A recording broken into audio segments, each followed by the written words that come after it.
आए मेरे साथ खुदा के कलाम को खोलेंगे।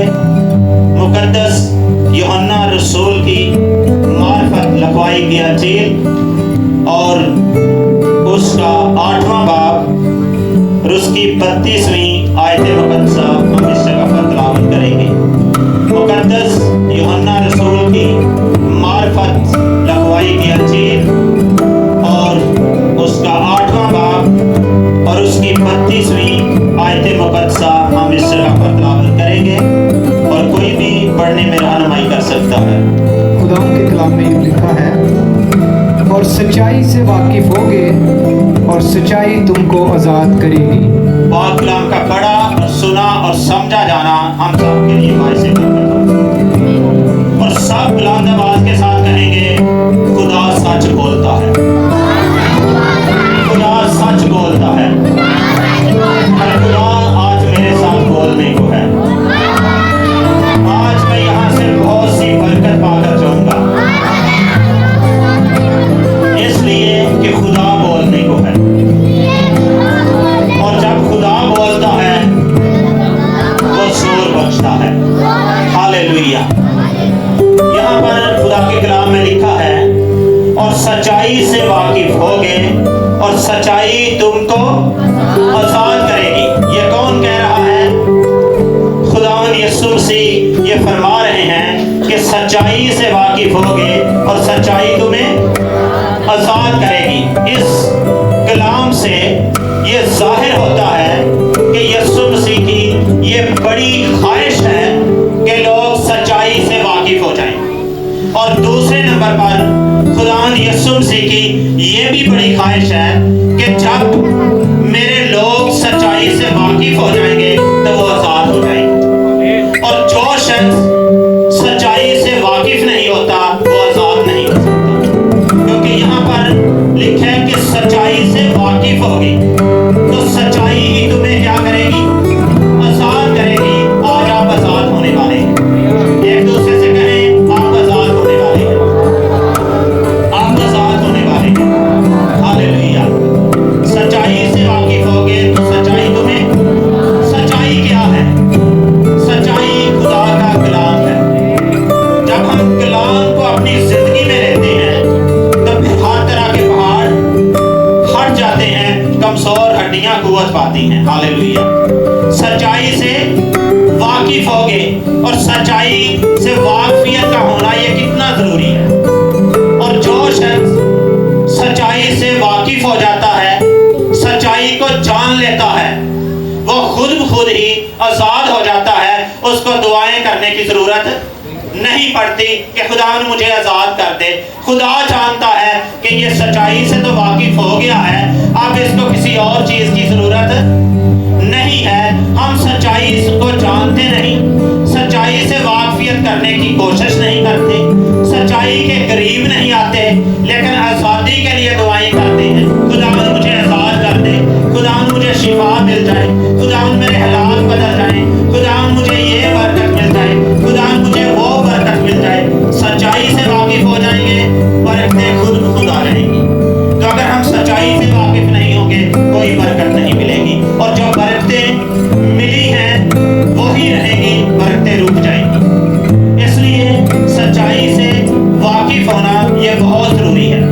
यहूदी लोग इस बात को गहरे तौर से समझते थे और वो जानते थे कि जितना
करने वाला है सिर्फ ये नहीं है कि अगर हम किसी शख्स को मार देते हैं, खून कर देते हैं, ये खून है।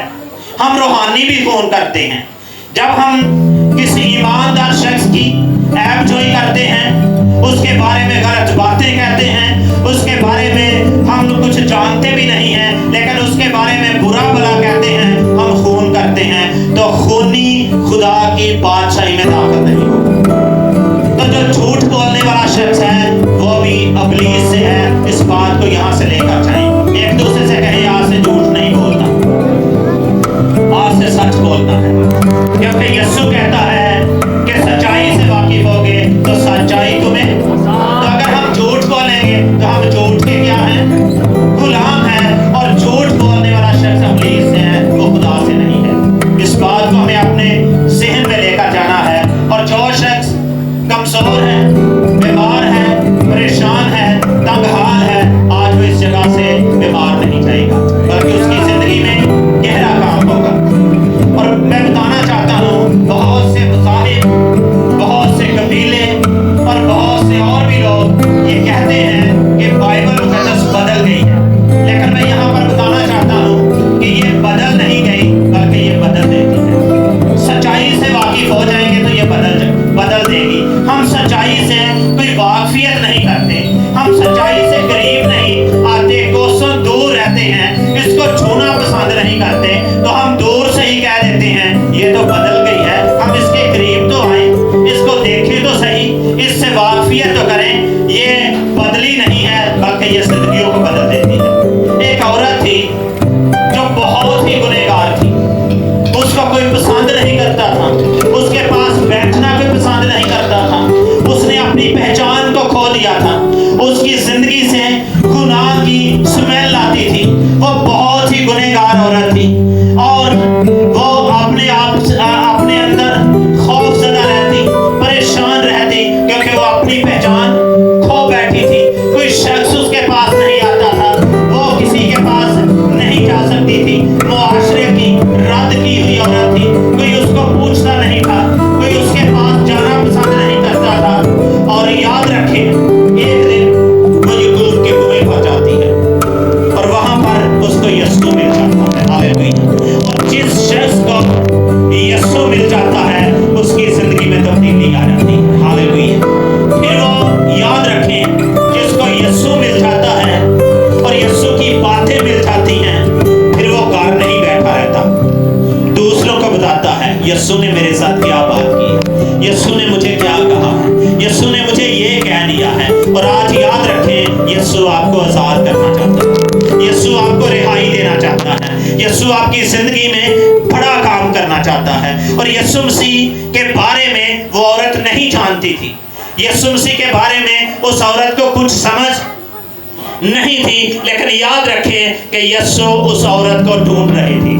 और आज भी जो शख्स गुनहगार है, खुदा से दूर है, नाफरमान है, यीशु उसको ढूंढ रहा है, यीशु उसके पीछे पीछे जाता है, यीशु उसको पकड़ना चाहता है, यीशु उसको गले लगाना चाहता है। जैसे एक बाप था और उसके दो बेटे थे और एक बेटा अपने बाप से कहता है कि जो कुछ मेरे हिस्से आता है वो मुझे दे, मैं तेरे साथ नहीं रहना चाहता, मैं किसी और मुल्क जाना चाहता हूँ। लेकिन बाप उसको रोकता है, बाप उसको मना करता है, बेटा ऐसा ना कर, मैं तुझसे बहुत प्यार करता हूँ, मैं नहीं चाहता कि तू मेरी आंखों से ओझल हो जाए, तू मेरी आंखों से अलहदा हो जाए, मैं ऐसा नहीं चाहता, क्योंकि बाहर का माहौल अच्छा नहीं है, बाहर की दुनिया अच्छी नहीं है, मैं चाहता हूँ तू मेरे साथ रह, मेरे घर में रह, तुझे किस चीज की कमी है, सब कुछ मैं तुझे दूंगा, तू मेरे साथ रह। लेकिन वो बेटा कहता है नहीं बाप, मैं तेरे साथ नहीं रहना चाहता, मैं किसी और जगह पर जाना चाहता हूँ। बाप से वो अपना हिस्सा लेता है और वो चला जाता, लेकिन बाप ऐसा नहीं चाहता। जब वो वहां पर चला जाता है, सारा रुपया पैसा और जल्दी में उड़ा देता है, और जब उसके पास कुछ भी नहीं रहता, उसके दोस्त उसको छोड़ देते हैं, सारा कुछ उससे चला जाता है, दर दर की ठोकरें खा रहा है, कोई उसको पूछने वाला नहीं है, कोई उसको गले लगाने वाला नहीं है, कोई उससे मोहब्बत करने वाला नहीं है, कोई उसको पूछ वाला नहीं है। वो नौकरी ढूंढता है, कोई मुझे नौकरी मिल जाए, लेकिन उसको कोई नौकरी भी नहीं मिलती। अगर एक नौकरी उसको मिलती है तो वो ये है सूर चराना। लेकिन वो मालिक उसको कहते हैं कि हम आपको खाना भी नहीं देंगे, जो सूर फलियां खाते हैं वही तुझे खानी पड़ेगी। वहां पर रहता है, मायूस है, परेशान है, बेदल है, और एक दिन उसको रात को ख्याल आता है, सो जाती है कि मेरे बाप के घर में बहुत से नौकर चाकर हैं। और आज भी खुदा आपको ख्याल दे रहा है, आपके जहन में बहुत से ख्याल आ रहे हैं, और खुदा आपको ये ख्याल दे रहा है, ऐ मेरी बेटी, ऐ मेरे बेटे, वापस लौटा, मैं तुझसे बहुत प्यार करता हूँ। और वो बेटा उसी वक्त उठता है और अपना सारा कुछ लेता है और वो चलना शुरू कर देता है। हालेलुया। और अभी वो दूर ही है तो उसके बाप को उसका पता चलता है कि मेरा बेटा आ गया है। और जब बाप को पता चलता है तो मेरा बेटा आ रहा है, उसके कपड़े गंदे हैं, जूती टूटी हुई है, बुरा हाल है, बाल बिखरे हुए हैं, वो भी अंदर से टूटा हुआ है, क्योंकि उसको कोई पूछने वाला ही नहीं था। और जब वहां पर जाता है तो बाप उसके लिए अपने बाहें खोल लेता है। मेरे बेटे, मैं तेरा इंतजार कर रहा था, मैं तो बिखर गया हूँ, मैं तो टूट गया था, मैं तो तुझे देखना चाहता था, तू कहाँ चला गया था, ये तेरी क्या हालत है। घर में तू शहजादों की तरह रहता था, घर में तुझे किसी चीज की फिक्र नहीं थी, लेकिन तू कहाँ से आया है, तूने अपनी हालत ऐसी क्यों बना ली है। और याद रखें, जो खुदा के कलाम को सुन लेता है उसकी हालत बदल जाती है। हालेलुया।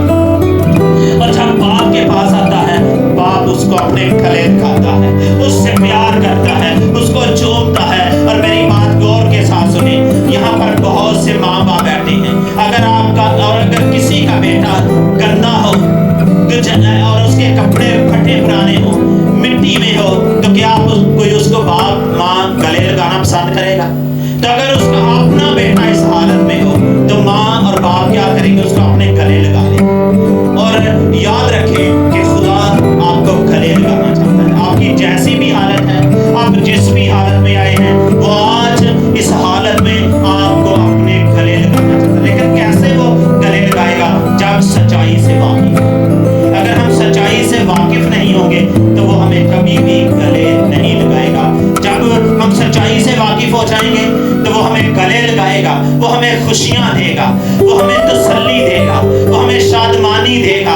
और आज जो यहाँ पर परेशान हैं उनको तसल्ली मिलने वाली है। आज वो यहाँ से तसल्ली पाकर जाएंगे, क्योंकि उनका बाप आसमान का खुदा इस जगह पर उतरा है। हालेलुया। और उसने हमें चारों तरफ से घेरा है। हम इस जगह पर अकेले नहीं हैं, बल्कि वो हमारे साथ है। और इसी तरह ये औरत जब यीशु मसीह को याकूब के कुएं पर मिलती है, इसको तो कुछ पता ही नहीं था, इसको तो कोई खबर ही नहीं थी कि आज मैं यीशु को मिल लूंगी, आज आप यीशु को मिलेंगे। एक दूसरे से कहें, आज यीशु आपको मिलने के लिए आया है। आज यीशु आपको मिलने के लिए आया है। यीशु को जाने नहीं देना, यीशु को जाने नहीं देना। और बात गौर के साथ सुने, एक दूसरे के कंधे पर हाथ रखें। जो बहनों के पास कोई बहन फ्री बैठी है, उसके कंधे पर हाथ रखें। तो उससे ये कहे, मसीह तेरे साथ बोल रहा है, उसकी बात को गौर से सुन। मसीह तेरे साथ बात कर रहा है, उसकी बात को गौर से सुन।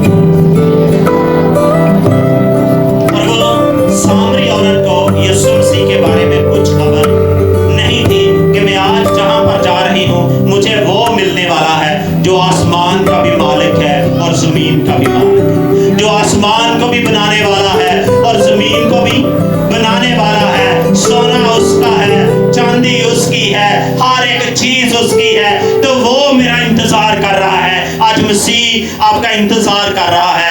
आप इस जगह पर आ गए हैं, आपने अच्छा फैसला किया है, आज आपको मसीह मिलेगा। हालेलुया।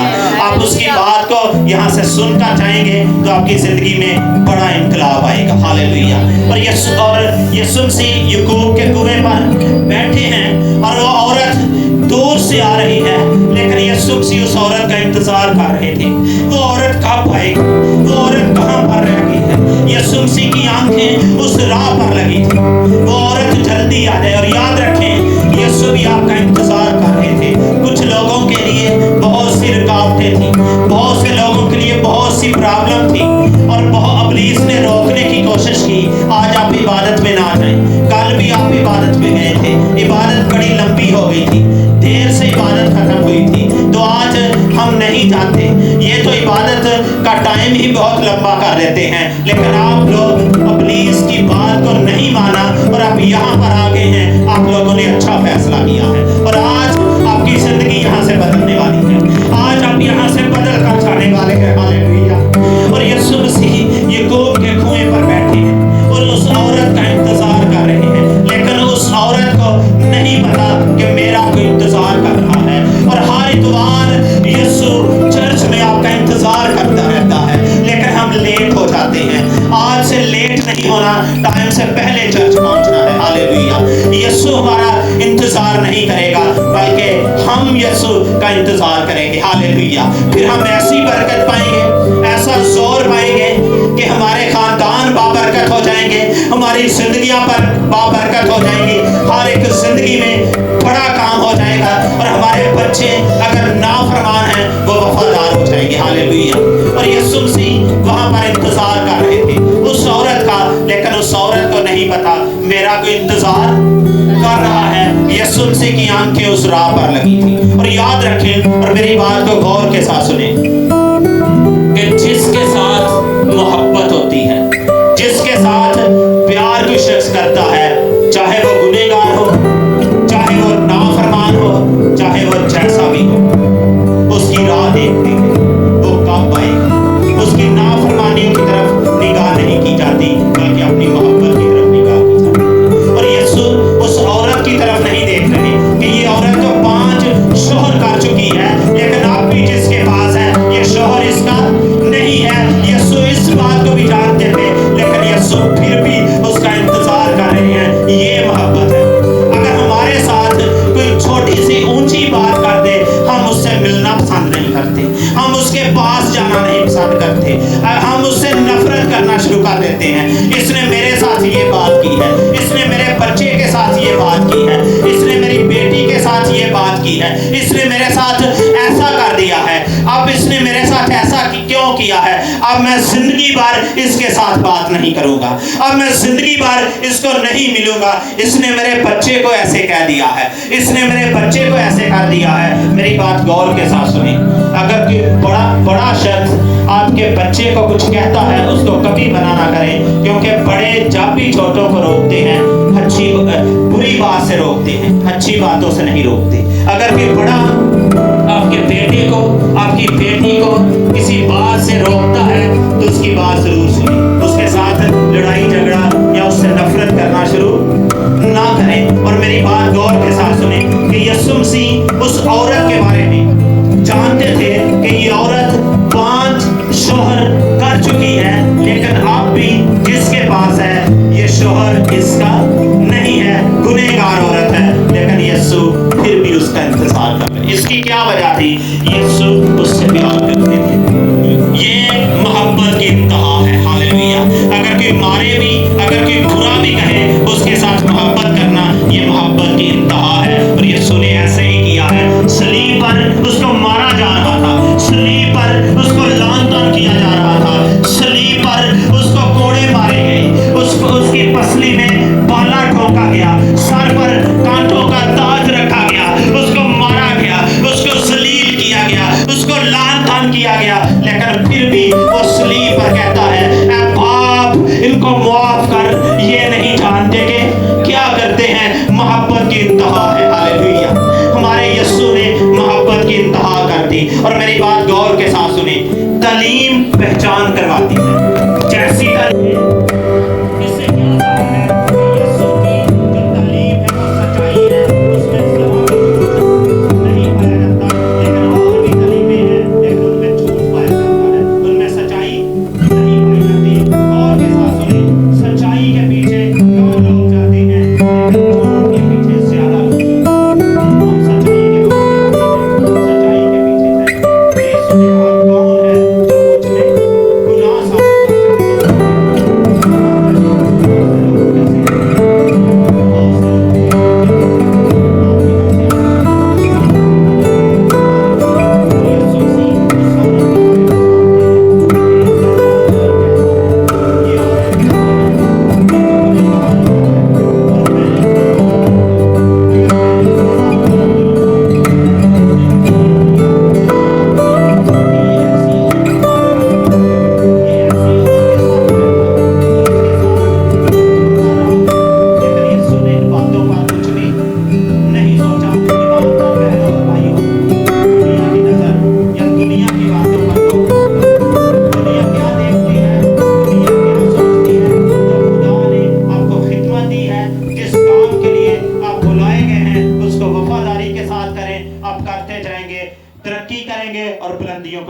हालेलुया। और वो औरत के बारे में यीशु मसीह जानते हैं कि ये औरत कैसी है, लेकिन यीशु मसीह उसका इंतजार कर रहे हैं। हालेलुया। और ऐसे शख्स का क्या कोई इंतजार करेगा? ऐसे शख्स का शख्स को भी देखना पसंद करेगा? कोई भी देखना पसंद नहीं करेगा, लेकिन हमारे यीशु के प्यार को देखिए, उसने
जो जिंदा है और जो फरमाता है मैं मर गया था अब जिंदा हूँ और अब्दुल्लाबाद जिंदा रहूंगा, उसकी बात को सुनना है। और वो फरमाता है मेरे बंद किए हुए को कोई खोल नहीं सकता और मेरे खोले हुए को कोई बंद नहीं कर सकता। आपके लिए बरकतों के दरवाजे खुल चुके हैं। हालेलुया। यीशु ने बताया है लूका की अंजील जमीन पर कुछ बांधेंगे तो आसमान पर, तो जमीन पर कुछ खोलेंगे तो आसमान पर खुल जाएगा। और मैं खुदा का खादम होते हुए आप लोगों के लिए बरकत के दरवाजों को खोल दूंगा। आप यहाँ से जाएंगे और बरकत के दरवाजे खुले हुए पाएंगे। और वो औरत पूरे शहर को वहाँ पर ले जाती है। फिर यीशु मसीह उनके साथ बातें करती हैं और शहर के लोग उस औरत को क्या कहते हैं? उस औरत को कहते हैं कि बहन जी आप तेरे कहने की जरूरत नहीं है, हमें सब कुछ पता चल गया है, हमें सब कुछ पता चल गया है। और जो पता करवाता है उसकी भी जरूर सुने, उसको छोड़ना नहीं। जो पता करवाता है उसकी भी जरूर सुने। और कई दफा लोग यीशु के बारे में दूसरों को बताते हैं, 10 दिन वो उनके साथ चलते हैं, समझ आकर उसको छोड़कर चले जाते हैं। मेरी बात गौर के साथ सुने। जिस चर्च से, जिस जगह से आपको बरकत मिली है, मसीह की पहचान आई है, उस जगह को कभी ना छोड़े। हालेलुया। आप सो पाएंगे और कूद पाएंगे। हम जिस्मानी बाप की कितनी इज्जत करते हैं, तो रूहानी बाप की हमें समझ ही नहीं आती कि हमारा रूहानी बाप कौन है। हम उसको 4 दिन उसकी इज्जत करेंगे, 4 दिन तो उसके साथ चलेंगे, उसके बाद कहेंगे कि इसको तो पता ही नहीं किसी बात को, बात छोड़ो, इन्हों इन्हें ना चलने की कोई जरूरत नहीं है। लेकिन जब जिस्मानी बाप जिसने पैदा किया है वो की बात करता है, हम घर छोड़कर नहीं जाते। अगर रूहानी बाप की बात कर रहे हैं, हम चर्च छोड़कर चले जाते हैं। चर्च में रहने की कोई जरूरत नहीं है। अब यहाँ पर हम क्या करें? तो क्या रूहानी बाप बेहतरी और भलाई के लिए बातें करता है? इस बात को गौर के साथ सुने। वो किसी की भी लागत नहीं चाहता, बल्कि वो भी चाहता है कि हर इंसान की तौबा नौबत पहुंचे। वो ये नहीं चाहता कि इसका दिल दुखाया जाए, इसको जख्मी किया जाए, इसको तबाह किया जाए, इसको बर्बाद किया जाए। और मैं बताना चाहता हूँ कि अगर आप रूहानी आपकी जिसके साथ आप हैं उसके साथ रहेंगे, आप आगे बढ़ेंगे, तरक्की करेंगे। हालेलुया। और औरत इतने सारे शहर को वहाँ पर लेकर चली गई। तो फिर वो शहर के लोग कहते हैं कि अब हमें समझ आ गई, हमें पता चल गया है, अब तेरे कहने की कुछ जरूरत नहीं है, हमें यीशु मिल गया है। और ईमानदार बहन और भाई, उस बहन ने पूरे शहर में जाकर ये बताया। तो यहाँ पर जो ईमानदार लोग हैं, अगर उनको सच्चाई का पता चल गया है, मसीह का पता चल गया है, वो कितने लोगों को बताते हैं कि मसीह ने मेरी जिंदगी में ये काम किया। उस औरत ने यही बताया था कि मसीह ने मेरे बारे में सब कुछ बता दिया है। गुनहगार औरत, उसका वो घर से निकलना पसंद नहीं करती थी, लेकिन जब उसको मसीह मिल गया है, उसके घर में पैर ही नहीं रखते, कहती है नहीं मैं तो बाहर ही रहना है। और मसीह ने हमारी तरफ से सादा घर ਦੇ ਵਿੱਚ पैर ही बाहर नहीं निकलता, लेकिन घर ਦੇ ਵਿੱਚ जिनको मसीह की समझ आ गई है वो अपने बारे में दूसरों को बताएं कि मसीह ने मेरी जिंदगी में क्या काम किया है। और उस बहन ने ऐसा ही कहा था जाकर कि मसीह ने मेरे बारे में सब कुछ बता दिया है। तो अगर आपने उसको पूरे ध्यान के साथ सुन लिया और उस पर अमल कर लिया तो आप यहाँ से मुकम्मल तौर पर बदल कर जाएंगे। हालेलुया। गुजरे हफ्ते मेरी बात ध्यान के साथ सुने। गुजरे हफ्ते मैंने 5 दिन का रोजा रखा, मंडे से फ्राइडे तक। तो मैं तकरीबन ये 5 दिन बहुत ही कम नजर आया, बहुत ही कम लोगों ने मुझे देखा है। तो जब मैं एक दिन रात को दुआ कर रहा था तो खुदावंद यीशु मसीह रात को मेरे पास आए। तो यीशु मसीह ने मेरे साथ बात की और वो मैं बात आप लोगों के साथ करना चाहता हूँ और इसको बड़े ध्यान के साथ सुनिए। और ये बात मैंने किसी के साथ भी नहीं की, यहाँ तक कि मैंने समीना के साथ भी ये बात नहीं की। क्यों नहीं की, इसको ध्यान के साथ सुने। कई दफा जब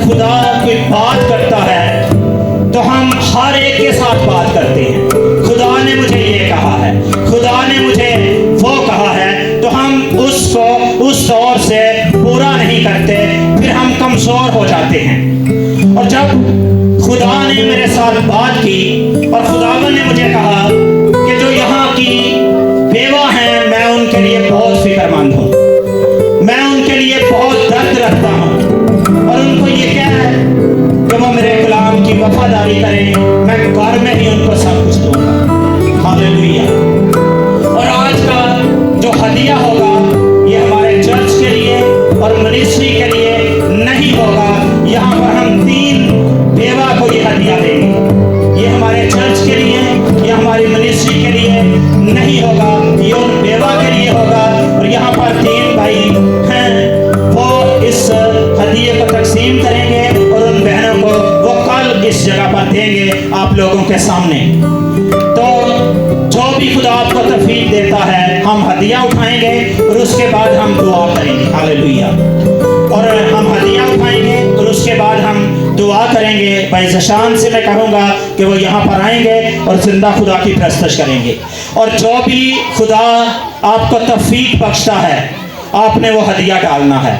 आए हम अपने सरों को झुकाएंगे और खुदावन से पूछेंगे कि खुदावन मुझे बता कि मैं क्या हदिया डालूं ताकि उन बहनों की ज़रूरत पूरी हो सके। और मैं बताना चाहता हूं कि अगर आप ने जो खुदा ने आपको कहा, आपने हदिया डाल दिया, तो क्या होगा, आने वाले महीने में आप डबल बरकत पाएंगे। क्योंकि जो बेवा को देता है वो खुदा को कर्ज देता है, तो खुदा किसी का नहीं रखता और खुदा आपको बरकत देगा। हम हदिया उठाएंगे और उसके बाद हम दुआ करेंगे। Hallelujah, hallelujah. आए हम सब अपने सरों को झुकाएंगे और दुआ करेंगे। हालेलुया। और जो भी खुदा आपको तौफीक दे, आप उस हदिये को अपने हाथों में ले सकते हैं, अपने हाथों में लें और उसके लिए दुआ करेंगे। हालेलुया। कोई बहन उसकी सूरत में यहाँ पर हो सकती है, कोई भाई उसकी सूरत में हो सकता है। आपने बताना है और लोगों को कहना है कि मसीह ने मेरी जिंदगी में कितना बड़ा काम किया है। सच्चाई से वाकिफ होगे तो सच्चाई तुम्हें, उस औरत को जब सच्चाई की समझ आ गई है तो फिर क्या हुआ है, वो औरत गुनाह से आजाद हो गई है और वह बदनी भी शिफा पा गई है और रूहानी भी शिफा पा गई है। और जिसकी हम प्रस्तश करते हैं वो गुनाह से भी रिहाई दे सकता है और रूहानी तौर पर भी वो शिफा दे सकता है। हालेलुया। वो शिफा भी दे सकता है, वो निजात भी कर सकता है और आपकी जिंदगी में बड़े बड़े काम होंगे। हालेलुया। भाई जशान आएंगे और एक कोर्स कहेंगे मैं आप लोगों के लिए दुआ करने को, और आपकी जिंदगी में बड़ा काम होगा। हालेलुया। सामने अपनी आंखें बंद कर लें। हालेलुया। अभी आंखें ना बंद करें, आप हदिया उठाएंगे उसके बाद में आप लोगों के लिए दुआ करेंगे। हालेलुया। और आप यहाँ से खाली नहीं जाएंगे। और मैं ये बताना चाहता हूँ, चहलकदमी नहीं करनी, बेटा आप इधर बैठ जाएं। किसी ने भी उठ के इधर उधर नहीं जाना। किसी ने भी जिसका नाम लिया गया है सिर्फ वही उठेंगे और काम करेंगे, बाकी किसी ने अपनी जगह से